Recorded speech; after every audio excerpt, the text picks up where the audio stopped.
पे ये जो भाषा है यानी कि ये जो है एक यूनानी भाषा पे बच्चे, यानी कि ये जो हिस्टोरिया भाषा, हिस्टोरिया जो यहाँ पे देखिएगा संस्कृत भाषा में इसका एक और नाम था जो नाम बहुत ही प्यारा इसका था, जिसका नाम था हरिदत्त।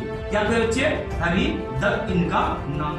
उसे बोल सकते हैं जिस व्यक्ति के अंदर जो भावना अपने देश के लिए पनपता है उस व्यक्ति को हम लोग राष्ट्र कानून होता है। क्या होता है? कानून। और उस कानून को सभी के लिए बराबर हक देने वाला था।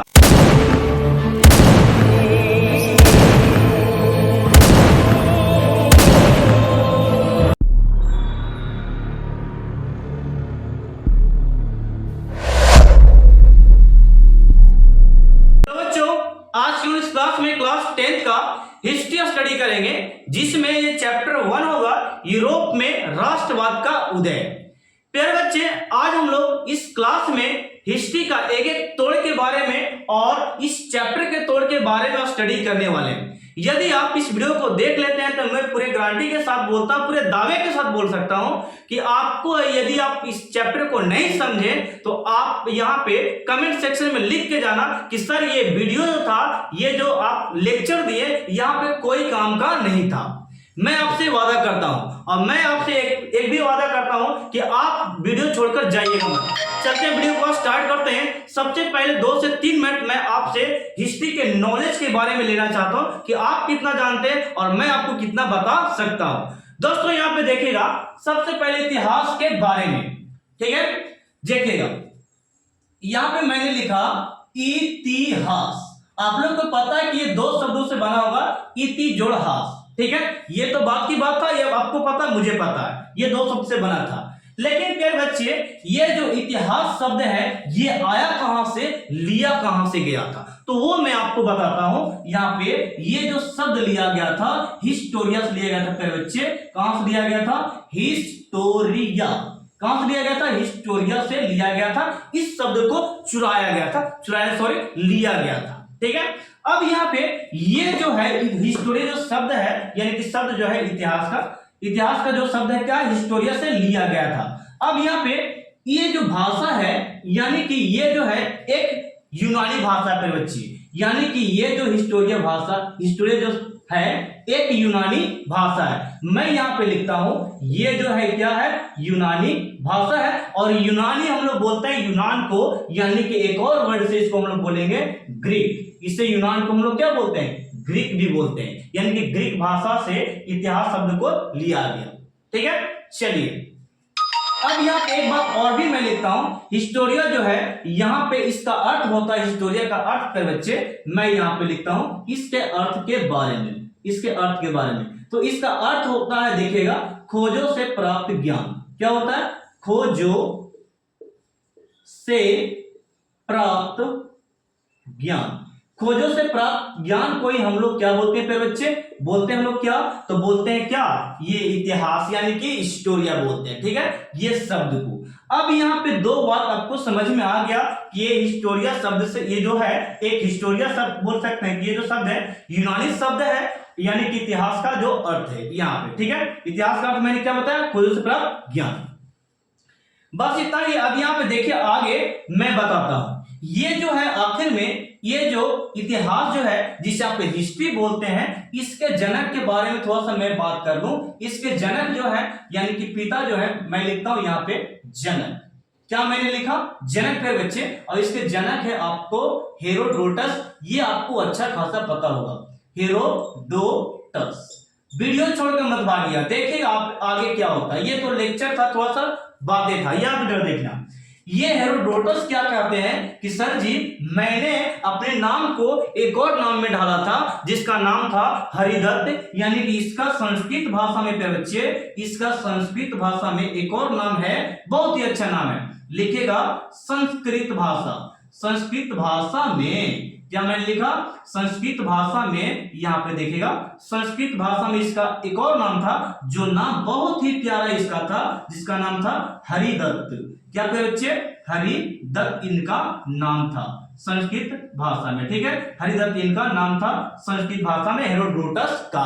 आप लोग जान गए एक बात और, लेकिन ये भी तो बात है यहाँ पे हेरोडोटस तो ये संस्कृत में नाम हो गया, लेकिन हेरोडोटस ने एक बुक में वर्णन किया था। फिर बच्चे यहाँ पे देखिए बुक में वर्णन, यहाँ पे मैं लिखता हूं एक बुक में वर्णन किया था, यानी क्या किया था? वर्णन, हिस्ट्री के बारे में पूरा वर्णन किया था, वर्णन। ठीक है, तो ये जो बुक था उस बुक का नाम इन्होंने दिया था हिस्टोरिका। क्या नाम दिया था? हिस्टोरिका, हिस्टोरिका नाम दिया था इन्होंने, हिस्टोरिका। इस बुक का नाम था क्या? हिस्टोरिका, जिसमें हिस्ट्री के बारे में पूरे अच्छे से इन्होंने गहन तरीके से बताया था। उस बुक का नाम क्या था? हिस्टोरिका। ठीक है, इसमें वर्णन करके पूरे हिस्ट्री के बारे में रखा था। ओके, अब यहाँ पे बता दिए हेरोडोटस के बारे में, ये पॉइंट हो गया। अब मैं आपको यूरोप के राष्ट्रवाद के उदय के बारे में बताता हूं। आपका टाइम वेस्ट मैं करने यहाँ पे बिल्कुल नहीं आया हूं, देखिएगा।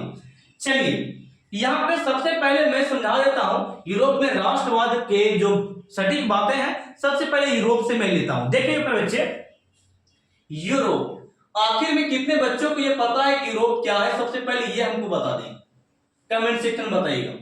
ठीक है, तो यूरोप प्यारे बच्चे आप यहां पे जानेगा, यूरोप जो है एक बहुत बड़ा सा, बोल सकते हैं कि एक यूरोप एक महादेश है। क्या है? महादेश, जिसको हम लोग यहां पे लिखेंगे यूरोप एक हो गया मेरे दोस्तों, ये हो गया आपका महादेश। क्या हो गया? महादेश। यूरोप क्या है? एक महादेश है जिसमें छोटे छोटे बच्चे इसमें आते हैं, जिस बच्चे का यहाँ पे नाम है, यहाँ पे मैंने लिखा फ्रांस।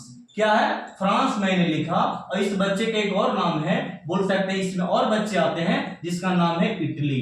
क्या है? इटली। और भी है यहाँ पे जर्मनी। ये सब प्यारे प्यारे बच्चे यहाँ के हैं। कहां के हैं? यानी कि यूरोप के हैं। और भी है ऑस्ट्रेलिया, ऑस्ट्रिया, ओके, पोलैंड, ये सब बहुत सारे इसमें बच्चे आते हैं। बच्चे नहीं है बच्चे, ये सब देखो, ये सब देश का नाम मैंने लिखा है, यानी कि छोटे छोटे ये सब देश है। किसके भाग हैं? ये यूरोप का भाग है। ये सब देश का नाम है फिर बच्चे। क्या है? देश का।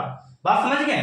तो ये सब क्या है एक्चुअली में देखें तो एक तरफ से राष्ट्र है, यानी कि देश है, यानी क्या बोलेंगे इसको? राष्ट्र।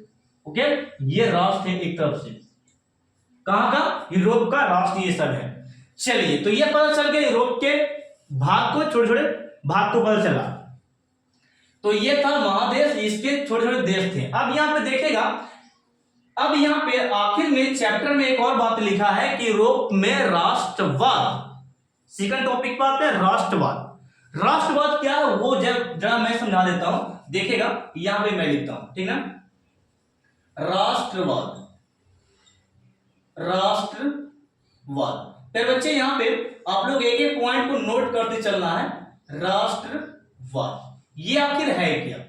तो प्यारे बच्चे, राष्ट्रवाद उसे बोल सकते हैं, राष्ट्रवाद उसे बोल सकते हैं जिस व्यक्ति के अंदर, देखिए डिफिनेशन आप प्रॉपर तरीके से लिख सकते हैं, जिस व्यक्ति के अंदर, यानी कि मैं एक व्यक्ति हूं, आप एक व्यक्ति हैं, आर्मी एक व्यक्ति है, अनदर सैनिक व्यक्ति है। ठीक है, तो जिस व्यक्ति के अंदर, और ये प्रजा भी एक तरफ से पीपल लोग है, तो उसी व्यक्ति की बात कर रहा हूं, जिस व्यक्ति के अंदर अपने देश के प्रति मर मिटने की भावना और लगाव की भावना होता है, अपने देश से प्रेम होता है, उस भावना को हम लोग बोलते हैं राष्ट्रवाद। क्या बोलते हैं? राष्ट्रवाद। पे बच्चे तो आप लोग समझ गए राष्ट्रवाद क्या है? एक भावना को, एक विचार को, उससे हम लोग क्या बोल रहे हैं? राष्ट्रवाद कहते हैं। समझ गए? तो अपने देश के लिए जो मर मिटेगा उस भावना को हम लोग क्या बोलेंगे? राष्ट्रवाद कहेंगे। अब यहाँ पे देखेंगे, ये राष्ट्रवाद तो मैंने समझा दिया कि राष्ट्रवाद क्या होता है, लेकिन सर जी इसमें और एक और रिलेशन है, देखिएगा, राष्ट्रवादी। ठीक है, राष्ट्रवादी, राष्ट्रवादी है क्या? तो पहले जो राष्ट्रवादी उसे बोल सकते हैं, राष्ट्रवादी आप उसे बोल सकते हैं जिस व्यक्ति के अंदर जो भावना अपने देश के लिए पनपता है, उस व्यक्ति को हम लोग राष्ट्रवादी कहेंगे। यानी कि मर मिटने के लिए जो भावना पनपती है, उस व्यक्ति को हम लोग राष्ट्रवादी कहेंगे। क्या बोलेंगे? यानी कि यहाँ पे आ गया पर्सन को, यानी कि व्यक्ति को हम लोग क्या बोल रहे हैं? राष्ट्रवादी। आम व्यक्ति को नहीं बोलना है कि मैं एक राष्ट्रवादी हूं, नहीं। आप राष्ट्रवादी तभी कहलाएगा जब अपने देश की लड़ाइयां लड़ेंगे, क्रांतियां करेंगे, तो उसे हम लोग क्या बोलेंगे? राष्ट्रवादी। ठीक ना? तो ये हो गया व्यक्ति, मैंने लिया एक ऐसा व्यक्ति जो अपने देश के लिए मर मिटे, उसे हम लोग राष्ट्रवादी कहेंगे। ओके, तो ये था राष्ट्रवादी और राष्ट्रवाद में फर्क, दोनों मैंने बता दिया। तो ये था। अब यहाँ पे बात चलता है यूरोप में राष्ट्रवाद, तो आपको समझा दिया मैंने। अब यहाँ पे देखते हैं यूरोप में राष्ट्रवाद का उदय, यूरोप में राष्ट्रवाद का उदय। तो यहाँ पे उदय का मतलब समझिएगा। उदय ये उदय क्यों हुआ ये भी जरा देखिए। सबसे पहले मैं देखता हूं आपके दैनिक जीवन काल में, जैसे कि हम लोग उदय का मतलब समझते हैं सूर्योदय। क्या हो गया? सूर्योदय, सुबह हो गई तो ये सूर्योदय हो गया, यानी कि उदय हो गया। तो फिर बच्चे एक ऐसा ही बोल सकते रोशनी एक जगह पे पड़ा था, जो बोल सकते उस जगह को एक चमकीला बना दिया। कहने का मतलब समझिएगा मेरा, एक जगह है यानी कि यूरोप में, जहां पे एक प्रकाश पड़ा और प्रकाश से, उस प्रकाश से गरीबों को, दुखियों को, यानी कि लाचारों को वहां पे बहुत बड़ा लाभ हुआ, उन लोगों के साथ अच्छा हुआ। एक प्रकाश आया वहां से, प्रकाश का मतलब समझिएगा एक व्यक्ति वहां पे बोल सकते पनपा, उस व्यक्ति ने सारे माहौल को चेंज कर दिया। बोल सकते हैं कि वहां की जनता के दिलों में ऐसा उत्पन्न कर दिया कि हम लोग राजा के खिलाफ लड़कर अपने देश को बचाएंगे। तो बच्चे बात ये था, वही उसे हम प्रकाश बोल रहे हैं। क्या बोल रहे हैं? प्रकाश यानी कि लाइट बोल रहे हैं। जैसे कि सुबह होता है तो हम लोग को सूर्य दिखाई पड़ता है, यानी कि सूर्य दिखाई पड़ता है तो हम लोग बाहर निकलते हैं, अंधेरा में कहीं पे बोल सकते हैं अपनी जगह पे रहते हैं। तो उसी प्रकार उस देश के लिए जो प्यारे बच्चे वहां पे जब गरीबों के लिए वो लड़ने लगा तो वो मसीहा बन गया वहां का, और वहां के लिए वो बोल सकते एक प्रकाश का काम किया, एक लाइट का काम किया, जो बोल सकते हैं उसके जीवन के लिए और अपने जनता के जीवन के लिए बहुत ही अच्छा हुआ। आखिर में ऐसा करना क्यों था उसको वो भी मैं आपको बताता हूं। जैसे प्यारे बच्चे ये जो राष्ट्रवाद का जो उदय हुआ था, सबसे पहले प्यारे बच्चों यहाँ पे फ्रांस का एक बोल सकते यूरोप का एक जगह था जहां पे हम लोग नाम देते हैं फ्रांस। क्या था? फ्रांस में, यानी फ्रांस में राष्ट्रवाद का उदय हम लोग को पढ़ना है। फ्रांस में राष्ट्रवाद का उदय, सबसे पहले राष्ट्रवाद का उदय यहीं पे हुआ था, यहीं पे गरीबों के लिए लड़ा गया, यहीं पे बोल सकते प्रकाश चमका था। उस प्रकाश का नाम भी मैं बोल देता हूं, तो वो पहला प्रकाश जो था नेपोलियन बोनापार्ट था, जो गरीबों के लिए लड़े थे। ठीक है, उसके लिए मैं अलग से बोल सकते अगले एपिसोड में मैं बनाऊंगा, आप लोग दिक्कत लेना नहीं, ठीक ना? चलिएगा, सबसे पहले मैं बता दूं कि जो राष्ट्रवाद का उदय हुआ था फ्रांस में हुआ था, और यहां पे 1789 में बोल सकते हैं ये फ्रांस का राष्ट्रवाद का उदय हुआ था। 1789 ईस्वी में बच्चे, ये मैं डेमो बता रहा हूं, एक्चुअली इसका मेन रीजन आने वाला, आप लोग घबराइएगा मत। ठीक है, तो फ्रांस में राष्ट्रवाद का उदय हुआ 1789 में। अब क्यों हुआ इसका रीजन भी था, देखिए इसका कारण भी था कि सर फ्रांस में राष्ट्रवाद का उदय जो हुआ ये किस रीजन से हुआ। तो प्यारे बच्चे रीजन जो था, यहाँ के जो राजा थे ना, यानी कि फ्रांस के जो राजा थे दुराचारी था। क्या था? दुराचारी था, यानी कि बदमाश था। ठीक है, और एवं निरंकुश था। क्या था? निरंकुश। क्या था? निरंकुश था। क्या था बच्चे? निरंकुश था, दुराचारी और निरंकुश था यहाँ का राजा फ्रांस का। तो ये अपनी जनता पे ज्यादा से ज्यादा क्या करता था? टैक्स लगा देता था। क्या लगाता था? टैक्स, और गरीबों को सताना और बोल सकते हैं कि मारपीट करना, और बोल सकते हैं कई तरीका से बोल सकते हैं शिक्षित लोगों को रखना। ये सब इतना कष्ट सह रहा था फ्रांस के लोगों को, तो बोल सकते हैं यहाँ के लोगों में एक भावना जागृत हुआ लोगों में ये नेपोलियन के द्वारा, और बोल सकते हैं इसको यहाँ से, यानी कि निरंकुश जो राजा था, दुराचारी जो राजा था, इसको यहाँ से क्या कर दिया, बोल सकते हैं कि गिलोटिन पे चढ़ा के इसको काट दिया गया और इसकी रानी को फांसी चढ़ा दिया गया। आखिर में वो राजा का नाम सुनना चाहेंगे आप लोग, कौन था? तो देखिएगा मैं यहाँ पे बता देता हूँ, वो राजा का नाम था मेरे बच्चे, वो राजा का नाम था आपका लुई 16वां। क्या था? लुई 16वां मेरे बच्चे, लुई 16वां उसका नाम था। लुई 16वां इसलिए मेरे बच्चे, लुई 16वां का मतलब समझिएगा कि फ्रांस में कई राजा बने थे। ठीक है, लेकिन ये 16वां राजा था, इसलिए इसका नाम पड़ा लुई 16वां। क्या पड़ा? लुई 16वां इसका नाम पड़ा, ये 16वां राजा था। अब इसकी बोल सकते इसकी रानी जो थी ऑस्ट्रिया से इन्होंने शादी की, बोल सकते ऑस्ट्रिया की थी। कहां की थी? ऑस्ट्रिया की थी, यानी कि ऑस्ट्रिया की रानी थी। इनका विवाह जो हुआ था ऑस्ट्रिया में हुआ था। ठीक है, नाम थोड़ा सा उसकी रानी, इसकी रानी की याद नहीं आ रहा है, तो आप लोग याद रखें ऑस्ट्रिया का था। ठीक है, तो अब यहाँ पे लुई 16वां ने बोल सकते हैं कि यहाँ के लोगों पर क्या किया? अत्याचार किया, सताना, टैक्स बनाना, और बोल सकते हैं कि जबरदस्ती खेती करवाना, और लगान की वसूली ज्यादा करना। तो ये सब जब अत्याचार यहाँ हो रहा था लोगों पर, तो लोगों ने सोचा कि जो राजा है कैसा है, दुराचारी है और निरंकुश है, यानी कि खराब है। इसके खिलाफ लोगों ने बोल सकते हैं जागृत हुआ फ्रांस के लोगों ने, और जागृत होकर इनके खिलाफ लड़ाइयां लड़ी, और लड़ाइयां ऐसा भयानक हुआ जो पूरे विश्व को बोल सकते हैं पूरे जगह को हिला देने वाली थी। अच्छा खासा लड़ाई था जो अपने जो प्रजा थी राजा के खिलाफ लड़ाइयां लड़ी थी। ठीक है, तो ये जो फ्रांस में ये घटना हुई थी 1789 में हुआ था, और ये घटना बोल सकते हैं फ्रांस की क्रांति के नाम से जाना जाता है। 1789 क्रांति के नाम से जाना जाता है। अब यहाँ पे इसके बारे में तो मैंने थोड़ा ही बहुत बताया है, और यहाँ पे उदय के बारे में बात बताया। जैसे कि मैंने लिखा लुई सोलहवां यहाँ का राजा था, और राष्ट्रवाद का उदय जो हुआ था बोल सकते हैं फ्रांस का राष्ट्रवाद 1789 में हुआ था। रीजन क्या था सर, तो ये दुराचारी था, निरंकुश था। ओके, और एक बात और, 1789 की क्रांति को हम लोग बोलते हैं फ्रांस में राष्ट्रवाद का उदय बोलते हैं। ओके, ये सारी बातें आप लोग नोट्स कर सकते हैं। तो मैं आपको सेकंड स्लाइड में लेकर चलता हूं। ये फर्स्ट स्लाइड था जिसमें मैंने आपको यहाँ पे केवल डेमो दिया, यहाँ पे असली पिक्चर आपको सेकंड स्लाइड में मिलने वाला है। एक एक पॉइंट को लिखकर मैं बताने वाला हूं। ठीक है, तो इससे आप स्क्रीनशॉट ले सकते हैं। फिर बच्चों अब आप लोग को मैं यहाँ बताता हूँ सेकंड स्लाइड में एक्चुअल में राष्ट्रवाद का उदय कैसे हम लिख पाएंगे, कैसे बोर्ड में पूछेगा, वो मैं आपको बताता हूं। जैसे कि हम लोग सबसे पहला टॉपिक यहाँ पे आप लोग देखते हैं, देखिएगा मैंने लिखा राष्ट्रवाद का उदय, राष्ट्रवाद का उदय। फिर बच्चे एक एक पॉइंट को लिखते चलना है। देखिएगा मैं लिखता हूं फिर बच्चे, राष्ट्रवाद का जो उदय था, राष्ट्रवाद का उदय जो था वो हुआ था यहाँ पे, जरा देखिएगा यहाँ पे सबसे पहले ये हुआ था फ्रांस में। कहां पे हुआ था, एक टॉपिक लिखते चलना, कहां पे हुआ था राष्ट्रवाद का उदय, फ्रांस में हुआ था।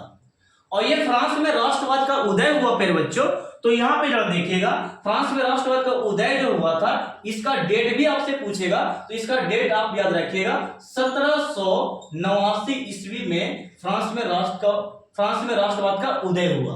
रीजन क्या था, कारण भी आप लोग सुन लीजिए। कारण प्यारे बच्चे यहाँ पे कारण जो था, राजा यहाँ का जो था दुराचारी था और बोल सकते निरंकुश था। तो लिख सकते हैं यहाँ पे कि यहाँ के जो राजा था क्या, दुराचारी,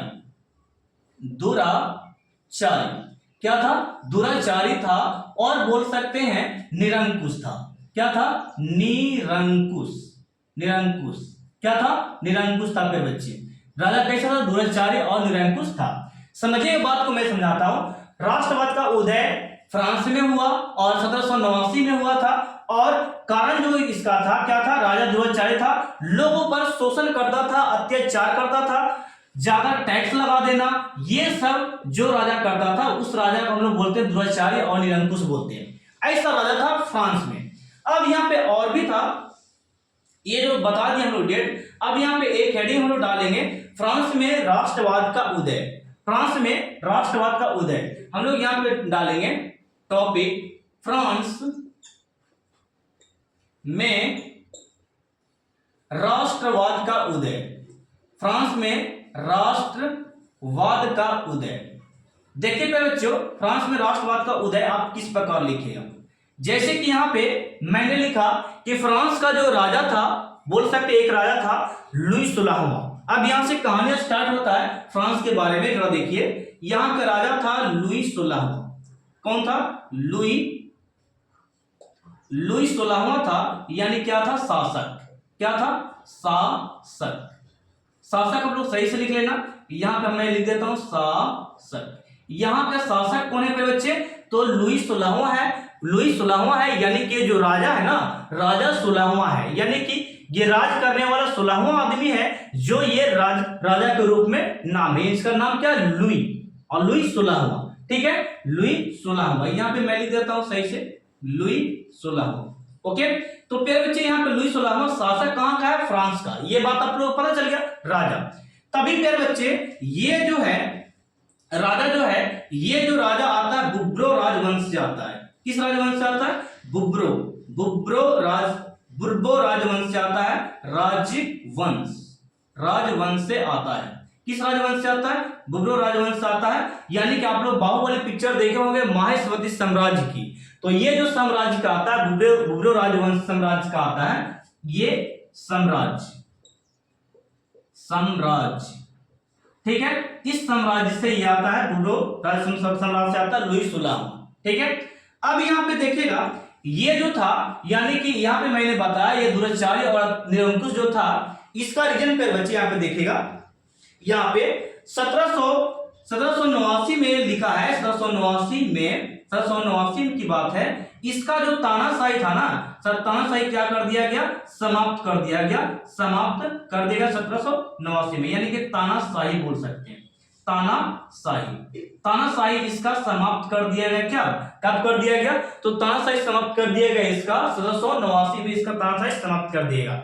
मैं यहाँ पे आपको मैंने बताया, इस क्रांति के बारे में बताया, और बोल सकते हैं कि तानाशाही किस प्रकार समाप्त किया गया था वो भी मैंने आपको बता दिया। तो इस तरह से पॉइंट आपको नोट करना है कि शासक यहाँ का फ्रांस का लुई 16वां था, और ये किस राजवंश से आता था? तो बुब्रो राजवंश से आता था। और यहाँ पे 1789 में इसका जो तानाशाह जो जनता पे थी, फ्रांस की जनता पे, उसको समाप्त करके धर दिया गया। यहाँ के लोग जो थे लड़ाइयां लड़ी, और आखिर में इसको गिलोटिन पर चढ़ाकर इसको क्या कर दिया गया? मार दिया गया। यानी मेरे बच्चों इसका तानाशाही समाप्त हुआ गिलोटिन। फिर बच्चे मैं यहाँ पे लिखता हूँ गिलोटिन, गिलोटिन पर इसको रखकर इसके सिर को धड़ से अलग कर दिया गया, गिलोटिन पर चढ़ाकर इसको काट दिया गया। क्या कर दिया गया? सर को धड़ से अलग कर दिया गया, काट दिया गया, ठीक है। तो ऐसा किया गया था इसके साथ। और इसकी जो रानी थी ना, इसकी रानी को फांसी दे दिया गया, फांसी दे दिया गया, फांसी दे दिया गया। इसकी रानी को पे बच्चे फांसी दे दिया गया, यानी कि फांसी दिया गया इसकी रानी को, फांसी यहाँ पे दे दिया गया, रानी को क्या दिया गया? फांसी, ठीक है। तो ये बातें आप लोग लिख सकते हैं। आपसे पूछेगा कि फ्रांस में राष्ट्रवाद के उदय से आप क्या समझते हैं, तो आप लिखेंगे एक पॉइंट को आप लिख सकते हैं कि सर ये जो था बुब्रो राजवंश का शासक था, जो लुई बोल सकते हैं 16वां राजा था, इसलिए इसका नाम क्या पड़ा? लुई 16वां पड़ गया। इस तरीके से लिख सकते हैं। और यहाँ पे बोल रहा है कि ये जो था बुब्रो राजवंश से आता था, बुर्बो राजवंश से आता था, और इसका तानाशाही समाप्त 1789 में हो गया। आखिर में लिखता है कि इसे लोग, यहाँ के फ्रांस की जनता ने इसे गिलोटिन पर चढ़ाकर सर को धड़ से क्या कर दिया? अलग कर दिया। और यहाँ पे इसकी रानी को भी क्या कर दिया गया? फांसी दे दिया गया। तो ये पॉइंट को आप लिख लीजिएगा। अब यहाँ पे आपसे ये भी पूछेगा कि क्रांति के समय, फ्रांस में क्रांति के समय किए गए कार्य, यहां पे लिखना आप लोग, फ्रांस के क्रांति के समय,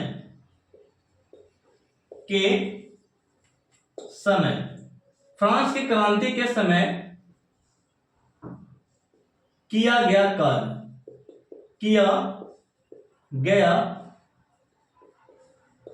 कार्य, फ्रांस की क्रांति के समय किया गया कार्य, उसे आप लिखेगा।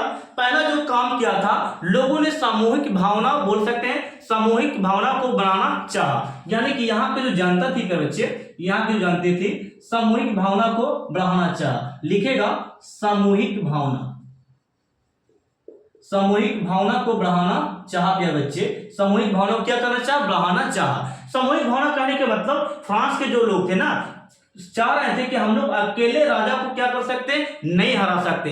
जब तक हम लोग एकजुट नहीं होंगे, जब तक एकजुट मिलकर राजा नहीं लड़ेगा राजा के खिलाफ, तब तक राजा हारेगा नहीं। इसलिए इन्होंने, यहाँ की जनता ने क्या किया? सामूहिक भावना को बढ़ाना चाहा। नेक्स्ट इन्होंने बोला था कि ये जो बोल सकते हैं, यहाँ के जो लोग बोल रहे थे, ये जो धरती है, ये जो धरती है, यानी कि ये जो हमारी धरती है, ये पितृभूमि है। यानी कि पितृभूमि, यहाँ पे लिखा है बच्चे, यहाँ पे देखिएगा पितृभूमि है, ये हमारी पितृभूमि है, पितृभूमि देखिएगा, लिखेगा पितृभूमि। लोगों ने कहना स्टार्ट किया बच्चे, लोगों ने कहना स्टार्ट किया कि ये जो हमारे जो जमीन है, ये जो हमारी धरती है, ये हमारे परदादा की, दादा की भूमि है। इसलिए उन्होंने बोला, यहाँ की जनता ने, फ्रांस की जनता ने बोला कि हमारी पितृभूमि है, इन्हें हम लोग हासिल करेंगे, किसी को देने वाले हम लोग नहीं हैं। ओके, तो ये बात बोला था इन्होंने यहाँ के जनता ने। साथ ही इन्होंने ये भी बोला, लिख रहा, इन्होंने बोल सकते हैं कि नागरिकों क्या बोला, नागरिकों को ये बोला पे बच्चे, यहाँ पे यहाँ के लोग जो नागरिक थे सब एकजुट होने लगे, यानी कि नागरिक क्या हुए यहाँ के एकजुट होने लगे, यानी कि नागरिक क्या होने लगे, एकजुट होने लगे पे बच्चे, नागरिक एकजुट होने लगे, यानी सामूहिक भावना बनाने लगे। और यहाँ का बोल सकते हैं कि जो व्यक्ति था, यानी कि जो मेन लीडर होता था, वो बोला कि हम लोग एक झंडा तैयार करेंगे, बोल सकते हम लोग एक झंडा तैयार करेंगे जिसमें पूरा फ्रांस उस झंडे के नीचे आता हो। लेकिन पर बच्चे लड़ाई तो सब लड़ रहे थे, लेकिन सबका गुट अलग अलग था, लेकिन तब तक बोल सकते अपने झंडे को सम्मान नहीं दे पाते, तब तक ये फ्रांस का एक झंडा नहीं हो जाता। तो प्यारे बच्चे, उन्होंने एक झंडा बनाया था, एक झंडा बनाया, उस झंडा को बोल सकते हैं कि इन्होंने सम्मान दिया, कि कहा कि ये जो झंडा है पूरे फ्रांस के लिए होगा और इस झंडे के नीचे पूरा फ्रांस आएगा, क्या आएगा, पूरा फ्रांस आएगा, जिसमें हम लोग इस झंडे को हम लोग बोल सकते हैं कि अपनी भक्ति के द्वारा, और यहाँ पे बोल सकते हैं इसके ये जो झंडा होगा हमारे लिए एक बचाव होगा, एक सुरक्षा होगा, जिसको हम लोग देखकर हम लोग शक्ति से क्या करेंगे, आगे बढ़ेंगे, लोगों को उत्साहित करेंगे, ये हमारा देश है, हमारा जमीन है, इसको छोड़कर हम लोग जाने वाले नहीं है। और भी यहाँ पे इन्होंने झंडा को क्या कर दिया, सम्मान दिया, अपने झंडा को क्या किया, सम्मान दिया, इज्जत दिया, ठीक है। तो ये सामूहिक कार्य किया गया था, एक झंडा पहले इन्होंने अपने सामूहिक के लिए क्या किया था, बनाया था। तो ये काम किया गया, पहला काम क्या किया, सामूहिक भावना को बढ़ाना, और भूमि, लोगों ने बोला कि ये जो धरती है, ये जो भूमि है, ये मेरा है, और भी बोला कि हम यहाँ के क्या है, नागरिक हैं, और भी इन्होंने झंडा बोल सकते एक समान बनाया जिसमें पूरा फ्रांस नीचे आ जाए। तो ये था इस टॉपिक के बारे में। आगे और भी देखिएगा यहाँ पे, अब यहाँ पे सेकंड टॉपिक और बोलता है क्रांति के समय किया गया था ये कार्य। अब यहाँ पे आपका जो है यहाँ पे देखिएगा, अब नेक्स्ट टॉपिक में क्रांति के बाद जो किया गया कार्य था वो जरा देख लीजिए, ठीक ना। यहां पे लिखेंगे क्रांति के बाद किए गए कार्य, लिखना क्रांति के बाद किया गया कार्य, क्रांति के बाद किया गया कार्य। तो बताओ बच्चे, क्रांति के बाद यानी कि फ्रांस की क्रांति जो हुआ था 1789 में, उस क्रांति के बाद क्या क्या कामें हुई, बोल सकते राजा मर गया तब क्या कामें हुई, वो बातें पहला देखिएगा। तो सबसे पहले एक नया संविधान बनाया गया था, क्या गया था, नया संविधान, यानी कि इसमें क्रांति के बाद आपको बात की बात बताते हैं, नया संविधान बनाया गया था। फिर बच्चे नया संविधान बनाया गया था।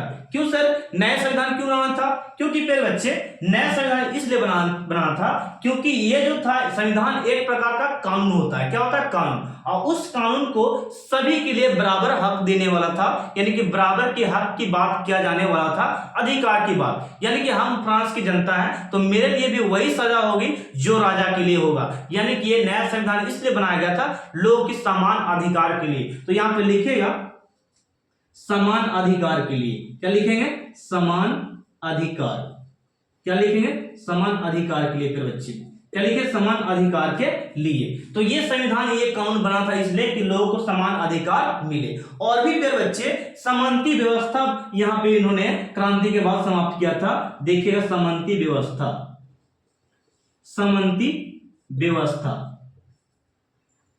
व्यवस्था, आप लोग सही से लिखना व्यवस्था। अब यहां जरा देखिए, समानती व्यवस्था को क्या करना था, समाप्त करना था, समाप्त किया क्रांति के बाद।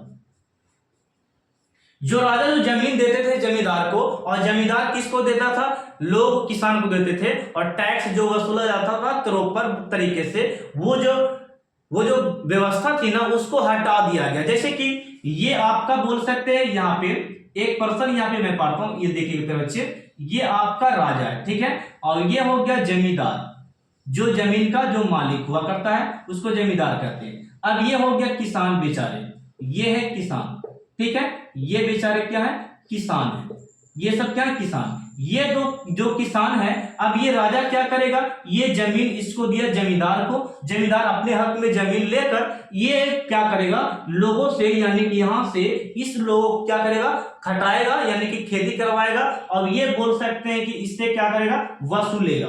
तो ये वसूल कर ये देता था इसको जमींदार को, यानी कि जितना परसेंट हो खाए केवल खाने के लिए, लोग के लिए बचता था, किसान के लिए इतना बाल बच्चों को पढ़ाता कि खाता कि खुद खिलाता, बोल सकते इस प्रकार। तो इन लोग को नहीं हो पाता था, तो ये जो था, ये जो व्यवस्था चल रही थी ना लोगों पर शोषण करने की, कम बोल सकते पूंजी, कम पूंजी देना, कम खाना देना, कम मजदूरी देना, ज्यादा टैक्स लगा देना, ये सब जो बातें थी, ये सब हम व्यवस्था को बोलते हैं सामंती व्यवस्था, जो राजा के हक में आता था। तो इस व्यवस्था को हटाकर समाप्त कर दिया गया। क्या कर दिया गया, समाप्त कर दिया गया बच्चे, क्या कर दिया, समाप्त कर दिया। इसे आप लिखते चलना, ठीक है। और भी यहाँ पे बातें लिखा था, एक बोल सकते हैं एक असेंबली का निर्माण किया गया, स्टेटस जनरल को समाप्त कर दिया गया, स्टेटस जनरल को समाप्त कर दिया गया। यहाँ पे मैं इसको इरेज कर रहा हूं, थोड़ा सा देखिएगा, इसको मैं इरेज कर रहा हूं, ठीक ना, स्क्रीनशॉट ले लेना। देखिएगा आगे लिख रहा है कि एक असेंबली था इन लोग का फ्रांस में, राजा को जो एक असेंबली था जिसका नाम था स्टेटस असेंबली, यानी कि लिखा है यहाँ पे स्टेटस जनरल। स्टेटस जनरल जो था उसे समाप्त कर दिया गया, स्टेटस जनरल। ये स्टेटस जनरल है क्या, उसको जरा देखिएगा। स्टेटस जनरल उसमें था जब बोल सकते हैं कि राजा के जो मुख्यमंत्री होते थे, चहेते होते थे, यानी कि राजा को चाहने वाले होते थे, जो बोल सकते राजा के इर्द गिर्द रहते थे, वो सब क्या करते थे, असेंबली में जब बैठक होती थी तो इस बैठक में बोल सकते हैं राजा के खिलाफ बोल सकते हैं मंत्री लोग पूरा बढ़ा चढ़ा के बोलते थे, जनता को समझाते थे कि राजा अच्छा है, राजा आपके लिए इतना किया, आपके घर के लिए, आपके खेती के लिए, आपके परिवार के लिए, यानी कि राजा कुछ भी नहीं किया तो भी ये बढ़ा चढ़ाकर बोलते थे इस वाले स्टेटस जनरल में, इस बैठक में, समिति में। तो इसको समाप्त कर लोगों ने एक नया असेंबली का निर्माण कर दिया। हाँ, इस जर्नल में जब देखिएगा, असिस्टेंट जनरल में यह होता था कि लोग गरीब अपनी बात को बात तक नहीं रख पाते थे, यानी कि इस जर्नल में लोग अपनी बात को नहीं रख पाते थे मेरे बच्चे। तो इन्होंने यहाँ जब ये क्रांति जब हो गई, राजा मर गया, तो एक नया नेशनल असेंबली का गठन किया गया था, नेशनल नेशनल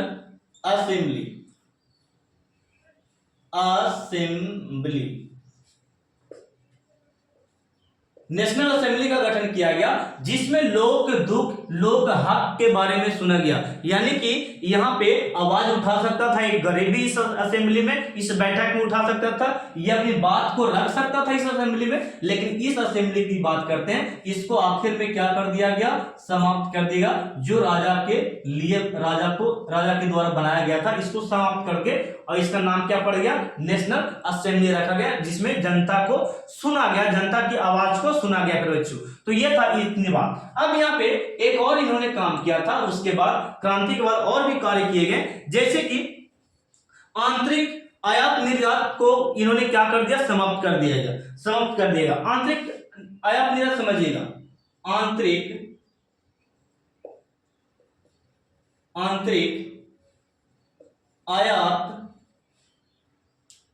आयात पर बच्चों, आयात और निर्यात, आंतरिक आयात और निर्यात जो था ये समाप्त कर दिया गया। आखिर में ये आंतरिक आयात निर्यात है क्या, जैसे कि आप बोल सकते हैं किसी राज्य में है और आपको किसी राज्य में जाना है, कुछ वस्तु को बेचने जाना है, ठीक है। तो अब यहाँ पे जरा देखिए, एक देश से यानी कि एक राज्य से दूसरे राज्य में जाइएगा, मान लीजिए टमाटर हो या सब्जी हो या कोई प्रकार का आपके पास वस्तु हो, तो फिर बच्चे आप यहाँ पे समझ लीजिए कि आपका जो पर केजी पे आप 20 रुपए बोल सकते हैं, 20 रुपए खर्च हुआ पर केजी पे आपका, बोल सकते हैं कोई वस्तु पे पर केजी पे खत्म हुआ, और आप किसी दूसरे बोल राज्य में जाते हैं तो वहां आपको कम से कम 30 रुपए यही बोल सकते हो ऑब्जेक्ट को वहां उस राज्य में मिलता है। तो आप यहां से एक राज्य से दूसरे राज्य जाइएगा, यानी कि सड़क बोल सकते हैं कि गाड़ी के द्वारा। अब यहाँ पे जरा समझिएगा, तो ये जो ये जो बोल सकते हैं कि जो था सिस्टम, यानी कि एक राज्य से दूसरे राज्य में वस्तु को बेचना, यहाँ पे जब एक रोड से दूसरे रोड में बोल सकते क्रॉस करता था, यानी कि बॉर्डर से क्रॉस करता था, तो इसको टैक्स देना पड़ता था। और टैक्स अच्छा खासा, मान लेते कि 20 रुपए की वस्तु है भाई, 20 रुपए की वस्तु है और 10 रुपए इसका टैक्स यहीं पे लग गया, और जब यहाँ पे ये पहुंचा दूसरे राज्य में और बेच रहा 30 रुपए में, तो अब बताइए इसको लाभ होगा कि हानि। तो फिर बच्चे इसको कुछ नहीं बचा, इस जो वस्तु था, यानी कि चलकर भी गया गाड़ी चढ़कर, अब यहाँ पे अपनी गाड़ी से गया तो भी बोल सके इसको कुछ नहीं बचा। तो ये जो सिस्टम था ना ये वाला, ये समाप्त कर दिया, ये टैक्स वाला सिस्टम का कर दिया गया, समाप्त कर दिया, आयात निर्यात खत्म कर दिया गया, ठीक है ना। तो ये था, यानी कोई राज्य में आप जा सकते हैं, बेच सकते हैं वस्तु को, वहां पे टैक्स आपको लगेगा नहीं, मैं यहां का हूं उस राज्य में जाकर बेच सकता हूं, ठीक है।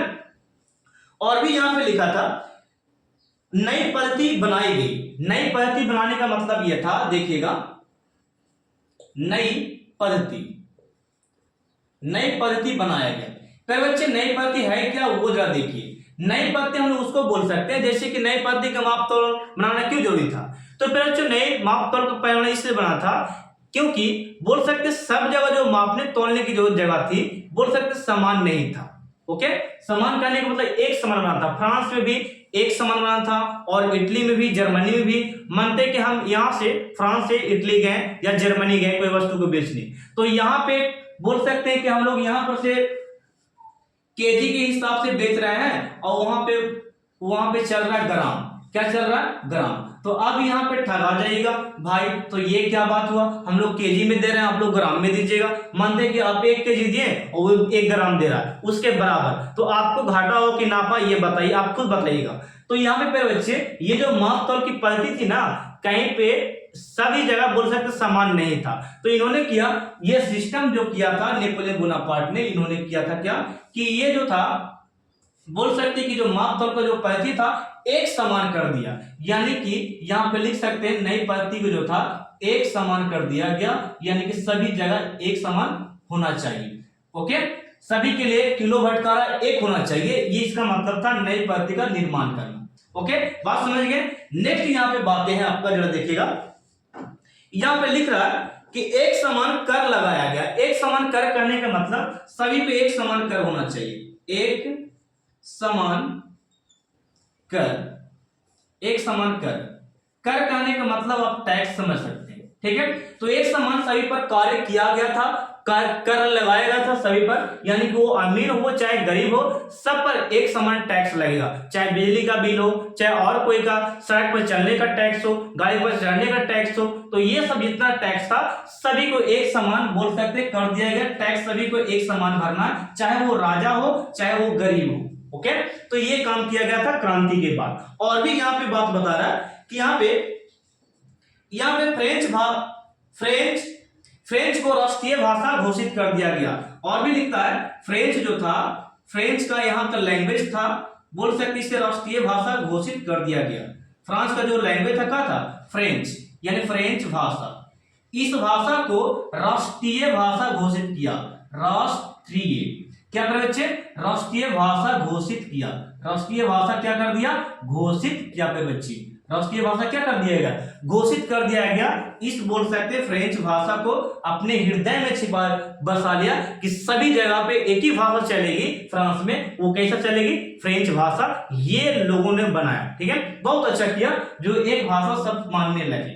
ठीक है, लोगों में ऐसा क्यों होता है बच्चे, एक भाषा इसलिए घोषित कर दिया गया क्योंकि एक भाषा को लोग सम्मान करेंगे, ठीक ना। और भी यहाँ पे लिख रहा है, यहाँ पे राष्ट्रगान यहाँ का जो थे मार्सिले थे, यहाँ का राष्ट्रगान यहाँ का जो राष्ट्रगान था फ्रांस का, मार्सिले थे। फिर बच्चों क्या थे, मार्सिले, ठीक ना, मार्सिले था यहाँ का राष्ट्रगान। ओके, तो हम लोग जैसे जनगणना है, तो जनगणना हम लोग रविन्द्रनाथ टैगोर के द्वारा लिखा गया था, तो यहाँ पे बोल सकते राष्ट्रगान क्या था, मार्सिले था। क्या था, मार्सिले। ओके, नेक्स्ट यहाँ पे लिखता है, और यहाँ पे बोलता है क्रांति के ठीक 4 साल बाद लुईस सुलामा को फांसी दे दिया जाता है। और बोल सकते हैं क्रांति के ठीक 4 साल बाद, यानी क्रांति के ठीक 4 साल बाद, क्रांति के ठीक 4 साल बाद, क्रांति के ठीक 4 साल बाद, क्रांति के ठीक 4 साल बाद, क्रांति के ठीक 4 साल बाद लुई 16वां को क्या कर दिया गया, फांसी दे दिया गया। लुई 16वां को क्या कर दिया, गिलोटिन पे चढ़ा के मार दिया गया, फांसी दे दिया गया। ओके, अब यहाँ पे इसको बोल सकते पूरा अच्छा से हम लोग को यहाँ पे फ्रांस में देख सकते हैं, राजा राज करने लगा, लोगों को अधिकार मिला, नए नए काम भी हुआ यहाँ पे। तो इस तरीका से फ्रांस के बारे में काम एक एक मैंने समझा दिया यहाँ पे सिस्टम के बारे में। अब ये वीडियो काफी लंबा हो चुका है बच्चे, तो ये पार्ट 1 बस मैं यहीं तक रहने देता हूं। मैंने इसमें काफी पॉइंट को बताया, आप लोग स्क्रीनशॉट लिए होंगे मुझे उम्मीद है। तो आप यदि पढ़ना चाहते हैं बच्चे इस तरीका से हिस्ट्री, तो मुझे आज्ञा दीजिए, मैं आपको नेक्स्ट पार्ट में इसी तरीका से जोश और जज्बे के साथ पढ़ाना चाहता हूं। आप लोग से बस यही रिक्वेस्ट है कि आप लोग वीडियो को ज्यादा से ज्यादा शेयर करें, तभी मैं मुझे लगे कि हाँ मुझे भी कोई चाहने वाला बोल सकते सपोर्ट करने वाला है। ओके, मैं अगले एपिसोड जरूर ही लेके आने वाला हूं बहुत जल्दी। ओके, थैंक यू आप लोगों को देखने के लिए।